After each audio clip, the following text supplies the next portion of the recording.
হাৰি হাৰি বুলডোজাৰ 1000ৰ অধিক নিৰাপত্তাৰক্ষী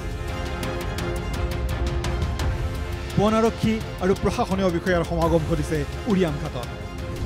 সকলো ঠিকে থাকিলে মঙলবাৰে বেদখলমুক্ত হ'ব গোলাঘাটৰ উৰিয়ামঘাটৰ ৰেংমা বনা অঞ্চল ইতিমধ্যে সীমান্ত অঞ্চলটোৰ পৰা আঁতৰি গৈছে প্ৰায় 70% বেদখলকাৰী উচ্ছেদৰ জাননী পাই ৰেংমা বনা অঞ্চলৰ পৰা গাড়ীয়ে গাড়ীয়ে আঁতৰি গৈছিল বহু লোক কিন্তু এতিয়াও উচ্ছেদ চলিবলগীয়া স্থানতে আছে ভালে সংখ্যক লোক ইতিমধ্যে উচ্ছেদৰ পূৰ্ণ প্ৰস্তুতি চলাইছে প্ৰশাসনে সাজু কৰি ৰাখিছে 100ৰো অধিক বুলডোজাৰ 1000 নিৰাপত্তাৰক্ষী মঙলবাৰে অসম নাগালেণ্ড সীমান্তৰ সোণাৰীবিল পিঠাঘাট খেৰবাৰী বিদ্যাপুৰ আদি অঞ্চলত চলিব উচ্ছেদ বন বিভাগৰ উচ্চপদস্থ বিষয়া অসম আৰক্ষীৰ বহুকেইজন আৰক্ষী অধীক্ষক পৰ্যায়ৰ বিষয়াই বাহৰ পাতিছে উচ্ছেদ চলিবলগীয়া অঞ্চলত 29 জুলাইৰ পৰা এই উচ্ছেদ অভিযান 3-4 দিন চলাৰ সম্ভাৱনা আছে ইতিমধ্যে খ জেচিবি পুলিচ প্ৰশাসন যিসমূহ উচ্ছেদ হ'ব এই স্থানসমূহলৈ গতি কৰিছে আমি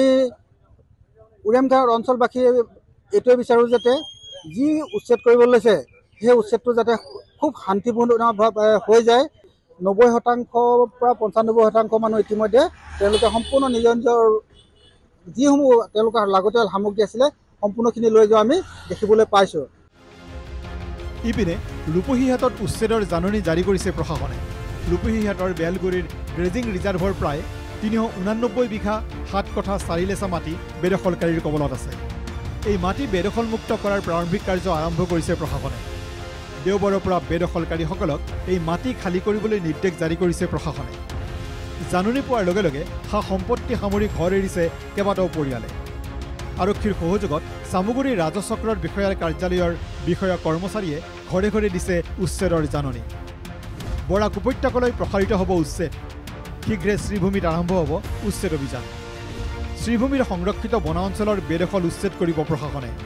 ইতিমধ্যে বেদখলকাৰীলৈ জাননী প্ৰেৰণ কৰিছে বন বিভাগে শ্ৰীভূমিৰ চেৰাগী এলেকাৰ সংৰক্ষিত বনা অঞ্চলত থকা লোকসকলক এই মাহৰ ভিতৰত বনভূমি ত্যাগ কৰিবলৈ নিৰ্দেশ দিছে বন বিভাগে শীঘ্ৰে এই উচ্ছেদ অভিযান চলাৰ ইংগিত দিলে মন্ত্ৰী জয়ন্ত মল্ল বৰুৱা আৰু কৃষ্ণেন্দু পালে যদি অবৈধ বেদখল আছে উচ্ছেদ হবে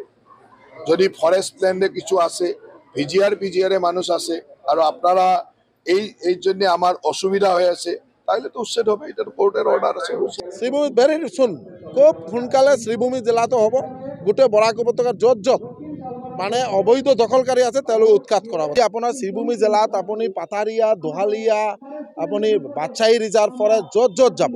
তাতে দেখিব গোটেই ৰিজাৰ্ভ ফৰেষ্ট কোনবা মানুহ বাহিৰৰ পৰা আহি দখল কৰিছে ৰাজ্যৰ বিভিন্ন স্থানত চৰকাৰী মাটিত হোৱা বেদখল উচ্ছেদৰ প্ৰক্ৰিয়া চলাই আছে চৰকাৰে কিন্তু এই উচ্ছেদিত মানুহবোৰ কলৈ গৈছে ক'ত পুনৰ বসতি আৰম্ভ কৰিছে তেওঁলোকে এই দিগবোৰত চকু ৰাখিছেনে চৰকাৰ প্ৰশাসনে ব্যুৰো ৰিপৰ্ট NK TV